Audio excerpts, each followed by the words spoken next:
Welcome back. This is Around the Crown. We're talking all things Sacramento Kings and beyond. Join the royal family by hitting that subscribe button, and while you're down there, smash up that like button. All right, Cal, so interesting thing I saw this week. Tim Duncan has more wins than the Minnesota Timberwolves franchise, even though he retired 5 years ago. Is that pretty incredible? It is incredible. It is incredible. It's when you think about it, it's like not that you're like, okay, it actually does make sense. I mean, the Spurs won more than 50 games for how many years in a row? Yep.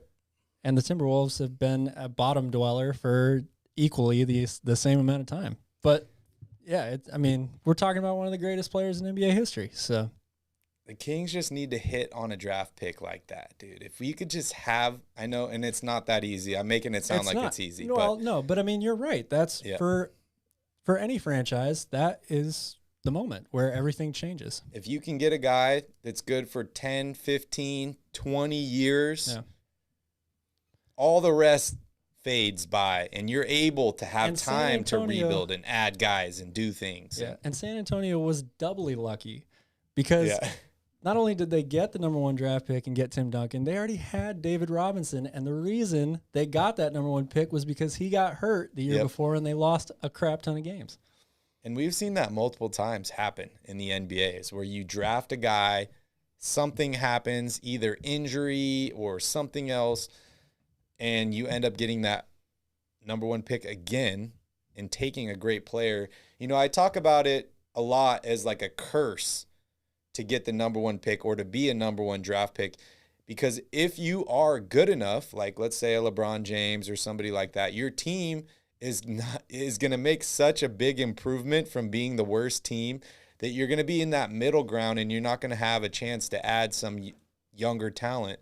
You look at the Sonics or Thunder, they were able to take Durant, Westbrook, Harden. I know they didn't win a championship with those guys, but they came pretty close. Made the finals, yeah. And, you know, being able to stack really, really high draft picks like that really does help your franchise a lot. You look at the Minnesota Timberwolves right now, they're playing a lot better. They obviously won the lottery and got Ant. They won the lottery and they got Towns. You know, they got a ton of talent on that team. D'Angelo Russell's number 2. They didn't draft him, but he's number 2 pick. They traded number 1 overall pick for him. Yeah. So, yeah, that's one thing that the Kings have had an issue with. You know, you get De'Aaron Fox, plays pretty well, and then they just haven't been either good or bad. They've just been in that middle ground the whole time. And not that I'm wishing an injury on any Kings player or anything like that, because I do not want that to happen. But it just seems like creating a really, really good team takes a little bit of luck. Yeah. Yeah. And it's funny that we say that injury is luck, right? Well, it's unlucky, but it could result in some luck in the long run for you, or eventually, I guess. But yeah, I mean, there's one of two ways to go right now. It's, do you make a trade that you think is going to improve the team enough to get into the playoffs, or is it time to just put the whole house up for sale and say we're going for a draft pick? I mean, nobody really likes to hear those words. We're tanking, all that stuff. Yep. You know, the competitor in me is always going to be like, tanking is not the answer. But I don't know, man. If you haven't made the playoffs in 15 years, maybe you should try to tank. Let's talk about one of the most competitive people in the NBA, Russell Westbrook. He seems to always have that fire. It doesn't matter who he's playing, doesn't matter what his team's record is. He wants to get to the basket. He wants to yell at somebody. He wants to get into it with some fan. He just has that fire and that motivation just burning inside of him. I saw a graphic a couple days ago talking about the pace of the teams that Russell Westbrook's on. When he was with the Wizards, they were the second pace team in the league. Here with the Lakers, their pace has gone up dramatically since last season. Same with the Rockets. The pace was just all the way up there. Obviously, if you have a guy like James Harden and a coach like Mike D'Antoni, that definitely helps. But it seems like every team that this guy goes to, they increase the pace. If you're the Kings, you want to play fast. You might not need another point guard. But if you really want to play fast, Russell Westbrook could potentially be an option. he doesn't seem to be working out too well with the Lakers. They have their eyes on a guy like Buddy Hield in the past offseason. Would you entertain a trade for a guy like Russell Westbrook for maybe a Buddy Hield, a Marvin Bagley, maybe one of the guards we do have, to try and push the pace on this team? Because it would be pretty amazing, I do have to say, seeing De'Aaron Fox and Russell Westbrook running up and down the court.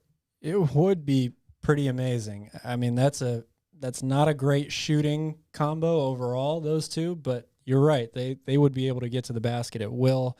That would be fun to watch. I love Russell Westbrook. I mean, and let me be first to say that I would seriously doubt the Lakers are going to be trying to move on from Russell Westbrook anytime soon. The guy's having a tremendous season, even though a lot of people have been down on him this year. He's still basically right around a triple-double again, 20 points a game. Like you said, they're playing faster. I think he's starting to get more comfortable playing with guys like Anthony Davis and LeBron. So I don't think that is a realistic deal out there.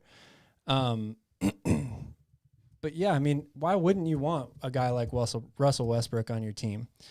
Because of what you said, he's such a competitor, such a intimidating, force, opposing player. The guy plays his heart out every single night, and that's, we keep talking about it, is one of the things that the Kings need so badly.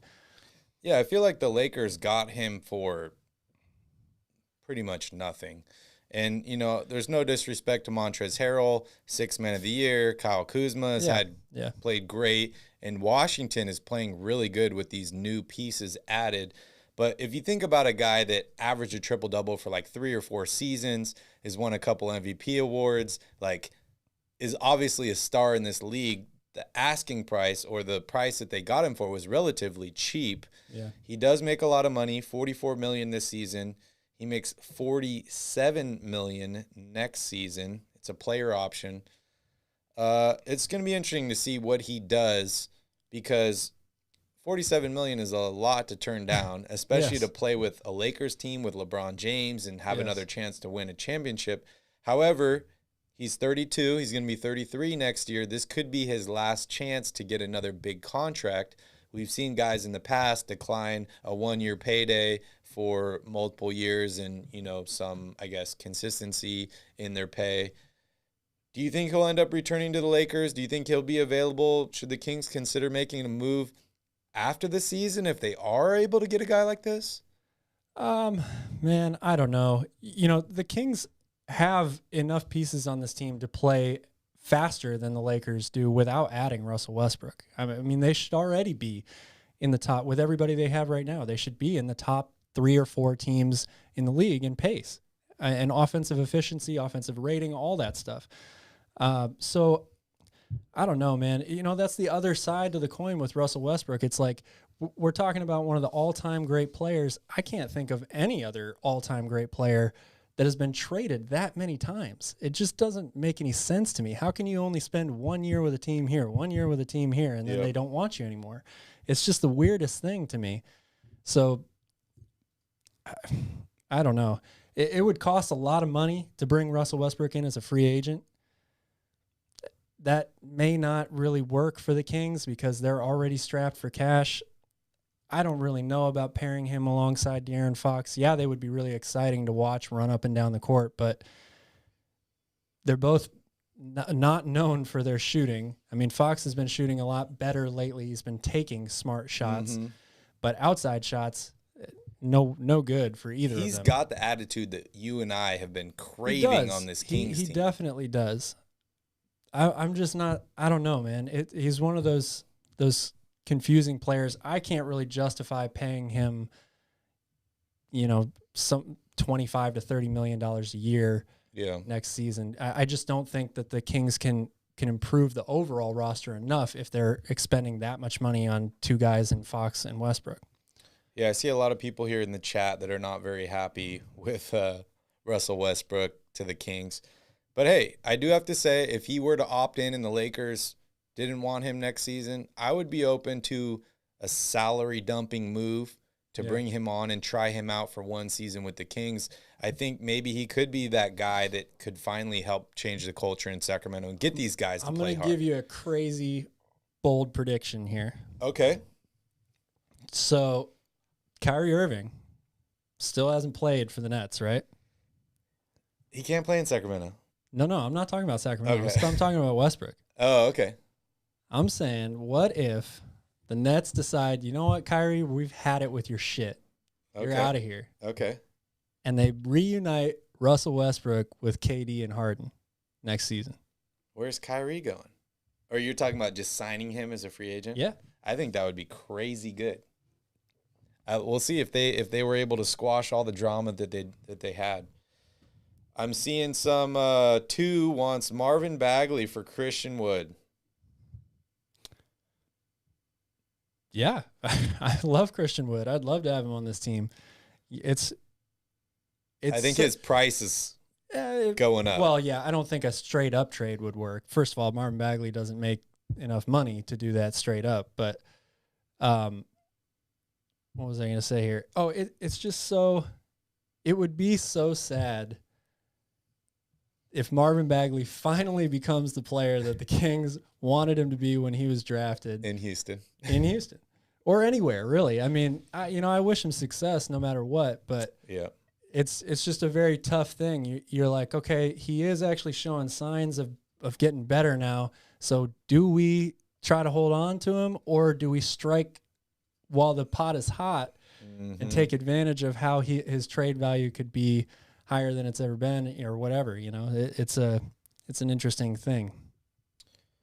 Yeah, I like Christian Wood a lot. I think he could help this team. I would love to have Christian Wood. But, honestly, the biggest thing that this Kings team needs is just to be healthy and to play some defense, man. Like the players that we have right now are capable of playing defense. We've seen them play defense. We've seen them hold a team to 89 points. Yes, Charlotte is one of the best shooting teams in the NBA. Yes, they're one of the most high-powered offensive in the NBA. They're missing 7 guys. 7 guys, dude, and most of those guys are starters. Yeah.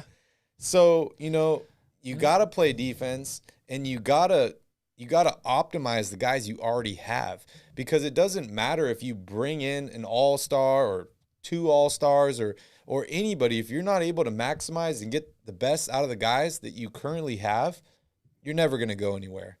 And I think that starts with coaching staff. It starts with the front office. It starts with ownership. I know they're making moves. I know we're getting better in those departments. But honestly, that's what this Kings team really needs. Yeah. Well, and you make a good point with ownership, too. That was something we talked about, maybe a couple of weeks ago with a lot of people in our chat were calling for Vivek to sell the team and get rid of his ownership stake in the Kings so they can move on and start better. And, while I was sick, like I mentioned last time, I had a lot of time to watch basketball, right? It was really awesome, even though I wasn't feeling good. And I was watching the Warriors and the Suns a couple weeks ago. It was a great game, even though Devin Booker didn't play. But one of the things that I'm thinking about as I watch that game is the Kings are so far away from either of those franchises. And I realize that's not a controversial statement or anything. Chris Paul changed the Suns. Well, but that's what I'm saying is it's more than just getting one player. Like, yes, both of those teams, they drafted exceptionally well. They drafted all-time great players, all that stuff. That's great because that's the first step, right? Mm-hmm. But it starts from the top down. Those franchises have excellent organizational structures. They have great GMs. They have owners that are empowering their coaches and their GMs to make the right move. They're not messing around with it. I know this. Okay, yeah, but that's a separate issue. That's away from what's happening on the basketball court. He's empowering more than the owners. Yeah. Okay, but I mean, you look at those teams, and yes, they have these great players, Steph Curry and Devin Booker and Chris Paul and Klay Thompson and all that stuff. But it's still bigger than that. They always find, nobody expected the Warriors when they started this season to be one of the best teams in the league, but they maximize the ability out of their role players all the time. Toscano Anderson playing phenomenal right now. Jordan Poole increased his points per game over 6 points from last year. He looks like a junior Steph Curry out there sometimes. They get all these bench players to accept their role. Bielitsa, the guy actually plays defense for this team. Like, it's insane to me. Yeah. So that's the Kings need so much, and it starts from the top down. And the Kings have Rico Hines, who's like known as one of the best developmental coaches in the league, who players respect, who players want to work with. He just got moved up on the bench when they lost Lucas Walton. Yeah, and so it's wild. Hopefully, some people here are saying no heart. The Kings have no heart. Yeah, I agree. I saw Fox today barking at people and telling people what to do, and I kind of like that a little bit, but I need to see more of that. I need to see all the guys on the court like that. I need to see them all engaged. I need to see them not trying to not lose games. I need to see them needing to win games. You know, there's a big difference there. Yeah. There really is. All right, moving on here. This morning on the Royal Report, we talked about this whole Pacers, I guess, logjam of trades that could potentially happen. They're talking about Sabonis could be available. Miles Turner could be available. Caris LeVert could be available. They won tonight. They beat the Mavericks. They're not tanking. They're still playing hard, but, you know, maybe they're going to be moving on from some of these guys. They're all pretty young, 25 to 27. They all make about $18 million a year. And they're all, you know, valuable pieces that will probably end up on good teams or could potentially end up on a bad team and help out that team, become a good team. I saw a trade today, and I know you and I had been very adamant about the Kings adding a guy like Miles Turner because we love the spacing and the blocks and all that stuff. Miles Turner would have been huge for the Kings tonight, just saying. Yeah, sure would have. But I saw an interesting trade posted by NBA Analysis. They post like trades all the time on Pro Sports Daily. A lot of them around the Kings. I don't know if they just post like 10 trades every day for every team, but it seems like they're always posting Kings trades. This is a blockbuster deal, so I want to hear your thoughts here. It's a long one. So I'm going to start at the bottom. It involves the Kings, the Pacers, the Pelicans, and the Thunder. Thunder receive Tomas Satoransky. Pelicans get Caris LeVert. Kings get Sabonis and Jeremy Lamb. Pacers receive Buddy Hield, Marvin Bagley, Jackson Hayes. Kings 2022 first-round pick that's top 5 protected that will convert into an unprotected 2023 pick if it's not conveyed. Kings 2024 first-round pick, top 5 protected, that will convey to a 2025 first-round unprotected pick if it's not conveyed. Charlotte's 2024 second-round pick via Oklahoma City. Milwaukee's 2025 first-round pick unprotected via New Orleans. This is a huge deal with a lot of guys and a lot of picks going to different places. But this is the first deal that I've seen that the Pacers are actually getting things that they want, which is young guys to build around and tons of draft picks. If they're going to give up one of these or multiple of these guys, you're going to want to have guys to build around and picks to build around.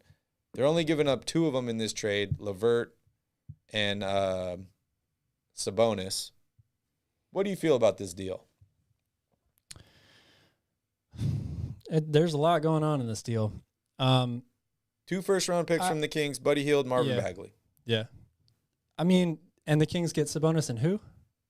Jeremy Lamb. Jeremy Lamb. So, you know, I think that if you were going to tell me that that's all the Kings had to give up to get somebody like Sabonis, I would say that's a great trade for the Kings.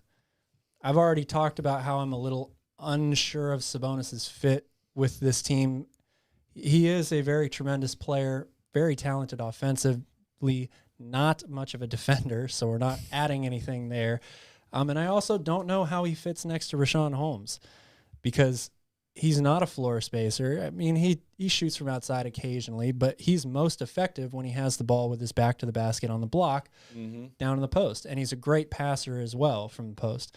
And that's kind of the way the Kings use Richaun Holmes as well. I mean, he doesn't really post people up, but he's playing inside in the lane. He's not outside waiting for a corner 3, you know, like Miles Turner would be or like Marvin Bagley would be. So I feel like you probably are going to have to make a decision between Sabonis and Holmes in the long run if you do that trade. or convince Richaun Holmes to come off the bench. I don't know how that would work. I would really love to have Miles Turner, but something that we've also talked about as I look more into this, and, Miles Turner makes these comments about how he's a glorified role player and he wants more. That's kind of what he would be in my perfect fit system with Sacramento. He would be playing a similar role that he is right now to Indiana because he's really good at it. He's developed a really great outside shot, great interior defender, sets really, really good screens. I was talking to Skip from Sack Down Breakdown, and he was saying he loves that idea also, but he agrees that he doesn't think Richaun Holmes and Turner are the long-term fit together. And so you'd probably have to make a decision between one of those two. And, if you're going to trade for Miles Turner, then you probably are saying that Richaun Holmes is going to get the short end of the stick at some point. Would you do this deal if you replace Sabonis with Miles Turner? Yeah, I would. I just worry after listening to Miles Turner talk, I worry that he's going to come in and not be happy here as well. He's shown that doing this role in Indiana, he's been on record saying he wants to stay in Indiana. He loves it there. He wants to win there, but he just wants more in terms of his role on the team. So, and the Pacers are on record saying that they're open to trading one of these guys, not necessarily both of them. Yep. So they're kind of making a decision as to who they want to go with long term. Miles Turner is a tremendous player. Turner a lot. Tremendous player. What's up, Kristen? Glad to see you in the chat. I'm glad you're back. I'm glad you're not working today. Unfortunately, the Kings didn't get a win here, but glad you're here. What's up, Buddha? Glad to see you again. Andrew says he's been a Kings fan since 1989. You should not shoot yourself. It's okay. They lost the game. They're a shitty team. We're all Kings fans. I know. But they will get better, I promise you. They will get better, and it'll be that much sweeter when they do. I see here, Calvin, people are talking about Siakam. We haven't talked about Siakam for a little while. How are you feeling about Siakam? He's finally healthy. Love Siakam. He's finally playing, as I call him, spin move Siakam. Let's check in tonight. I know the Raptors are playing. They beat the Knicks. 13 points, 12 rebounds, 4 assists for Siakam tonight in the win. Tell me about Siakam. I've been a Siakam fan for a very, very long time. He gives you so much for me. I mean, he's improved his shooting, but his ability to get to the basket, I think he's improved as a playmaker, as a passer. He has tremendous defensive potential. He's got great length. He has come from a winning organization. He won a championship. He knows what it's like. So I would absolutely love to have this guy, and I think he would fit well on the team. He could be, the starting power forward. I think he'd be great with Fox in the pick and roll. He's a pick and pop guy, lob threat. I mean, to me, it's a home run. And I saw a trade, on the screen there that said Buddy, Bagley, and a pick for Siakam. If you can get away with that, sign me up today. I'd do that deal immediately. What's it going to take? I think it's going to take more than that. He's one of the, ascending players in this league. Would you trade De'Aaron Fox for Siakam? I know I'm putting you on the spot here. Just straight up. De'Aaron Fox for Siakam. I think that's probably what it would take, honestly. Man, I don't know. And hey, before any of you guys hit us in the chat, we're not a bash De'Aaron Fox or trade De'Aaron Fox. We love De'Aaron Fox. We think he's a great player. But we feel like when you're on a losing team, nobody's untouchable. The whole point of being a GM in the NBA is to add assets to your team and trade guys. Unfortunately, you have to look at them as pieces, kind of like pawns in a chess game. They're all real people, but unfortunately, you have to make moves to help improve the franchise. And so, that's the only reason I would consider trading De'Aaron Fox. No, I mean, I would consider this deal just because the Kings are extremely guard heavy. Even though, it's trading your best player for a guy who I think could be the Kings' best player in Siakam if he maximizes his potential. But he hasn't done it consistently enough either. That's kind of the biggest knock on him right now. So you're basically handing the keys over to Tyrese Haliburton. I think him and Siakam would be great in the pick and roll as well. We already have seen, and Rashawn. So there is a lot to like about that deal because it fills a huge area of need for Sacramento. Yeah, I'd consider it. Ben Simmons or Siakam, which one are you taking? Right now, I'd rather have Siakam. Right now. Okay. That's just because I haven't seen Ben Simmons play since the playoffs of last year, and his performance in the playoffs, we all remember what that looked like. Yeah, he's an elite defender, an elite playmaker, but I worry about him coming back into the league right now just because of what I've seen from him, his body language, his attitude, his mental state. I mean, those are all very big red flags. Do we know if he's vaccinated? That's the last worry of mine for him. At this point, I could care less. I'm just thinking about like all these things that could go wrong, and for some reason I have to ask that, and it's stupid, but it is. Kristen says she is working right now. Lucky, what are you working on? Are you guys hiring? I would love to have a job where I get to watch basketball and watch YouTube while I'm working. That's funny. Yeah, I think Ben Simmons would be an awesome addition to this team, but I'm not giving up Fox for him. Not at this point. I think they would play well together. And like I've said all along, Ben Simmons, to me, needs a Draymond Green type role on a team like the Kings. And that's, maybe he has the ball in his hands sometimes, but he's there for defense and lobs and stuff like that. He really is. Anybody else you want the Kings to go after right now? I know it's fresh. We're heartbroken right now over this loss. Actually, one guy, it's funny that you asked me that because I was just kind of messing around on the internet today and looking at stats and stuff. I don't think that this guy is available by any means, but Desmond Bain is having a great second season. He was an all-rookie performer last year. The Grizzlies are loaded with young talent, so maybe you could convince them in some deal to part ways with this guy somehow. But he's up to 16 points a game this year from 9 a game last year. He's a lights-out shooter. He gives the Kings really solid wing defensive depth. I think he would be a home run fit if there was a deal out there that the Grizzlies would go for. I don't think it's very likely by any means, but that is the type of player that I think the Kings should be targeting for sure. Yeah, I agree with that. On another topic, we talk about Monty McNair and what his whole plan was with this Kings team was, to step in lightly, see what they have, not fire the coach right away. He gave Luke Walton, a full season and then a little bit of this season. You look at the moves he made last year at the deadline. They did help the team. They helped them improve. I think they potentially could have made the playoffs if it wasn't for De'Aaron Fox getting COVID late in the season, even though they ended up playing well.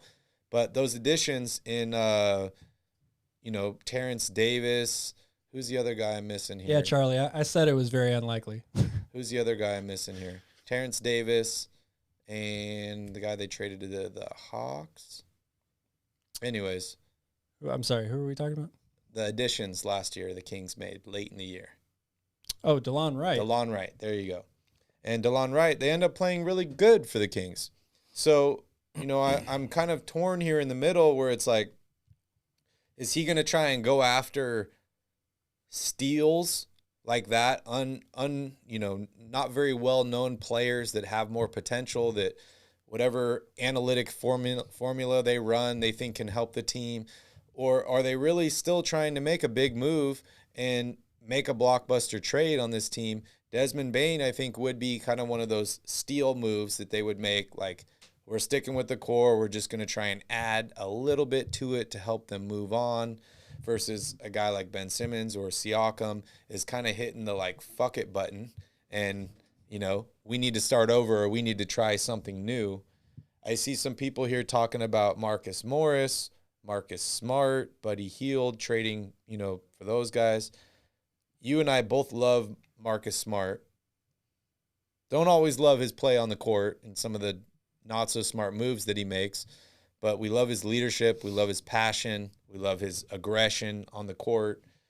And same, I guess, with Marcus Morris. How do you feel about those guys? I see Buddy Hield from Marcus Morris straight up, says Charlie. I would do that. Definitely. Kings need more wings. I think Marcus Morris can definitely play the 3 and the 4. To be honest, there aren't many guys out there who play meaningful minutes and can shoot from outside that are wing players that I wouldn't trade Buddy Hield for. Yeah? I'm being serious, yeah. You're bashing Buddy again, huh? Well, yeah, I guess it's bashing, but every time I watch the Kings play, he's the weakest link to me. And that's saying something on a team that doesn't play any defense. Mm-hmm. He's by far the weakest link. He takes the worst shots. Yep. He makes bad decisions with the ball in his hands. When he's not hitting from the outside, he's virtually useless to this team because he doesn't play a lot of defense. I mean, I see him try every now and then, but he's not a good defender. He's not a playmaker, even if he has improved a little bit over the years. He's the weakest link on this team. Jay says, I'd like to see Brandon Ingram. I mean, there's a lot to like with Brandon Ingram. He's a fantastic scorer, but again, I don't trust him defensively, especially at his position. You know, he's got to guard a lot of really big wing defenders, some of the best players in this league. So, yeah, it improves the Kings from an offensive standpoint, but we've already seen the Kings play well offensively. They put up lots of points pretty consistently. That's not something that they desperately need. They need wings, yes, but you're probably going to have to trade away all the wings that you have on this team in order to get Brandon Ingram. Mm-hmm. Yeah, you know, I've been a big fan of Lou Dort, one of the greatest defenders in the NBA currently. A guy that's also shown he can score now, too. So I like Lou Dort. Love a trade for Lou Dort. I just don't know what it would take. Oh. But considering it's the Oklahoma City Thunder, Phil, you throw a couple draft picks at them, they might jump on a deal like that. But who knows? I see 2 says Davis Bertans. He would help in the sense that he's a more efficient outside shooter than a lot of the Kings players currently. Again, doesn't do much for you defensively, but Dennis says reminds me of the show Weakest Link. Are you talking about our show or the Kings games? Because I guess either of them could work, right? Yeah. Don't answer that question. Who's the weakest link between Barry and I? All right, guys. We are going to take another quick break, and when we come back, we're going to take a look at the Kings' next game and week of basketball with Kings Crusade.